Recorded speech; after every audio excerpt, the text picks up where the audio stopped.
আর আল্লাহ পাক অনেক কিছু মাফ করে দেন, কিছু কিছু বিষয় আল্লাহ পাক মোটেই পছন্দ করেন।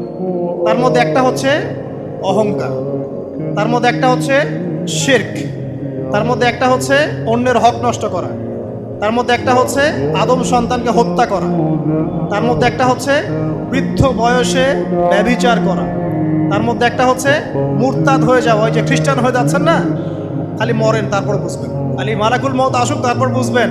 আল্লাহ রাব্বুল আলামিন বলছেন তার রাসূলের মাধ্যমে, কেউ যদি সাক্ষ্য দেয় আল্লাহ ছাড়া কোনো মাবুদ নাই, মুহাম্মদ সাল্লাল্লাহু আলাইহি ওয়াসাল্লাম শেষ নবী, ঈসা ইবনে মারইয়াম আল্লাহর প্রেরিত নবী, আল্লাহর পুত্র নন, জান্নাত সত্য এবং জাহান্নাম সত্য, এই পাঁচটা বিষয় যদি কেউ সাক্ষ্য দেয় ইনশাআল্লাহ সে জান্নাতে যাবে, তার আমল যেমনই হোক না।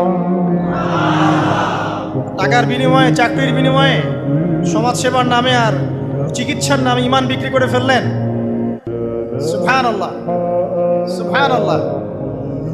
তোমাদের এই পৃথিবীতে বেঁচে থাকার চাইতে মাটির তলে চলে যাওয়া ভালো। আবর্জনার কোনো প্রয়োজন নাই আল্লাহর এই জমিনে। এই মুসলিম উম্মার আবর্জনার কোনো প্রয়োজন নাই। এই মুসলিম উম্মার ইমানদার সাহসী তরুণ প্রজন্মের দরকার। আল্লাহ পাক কবুল করুন, আমিন।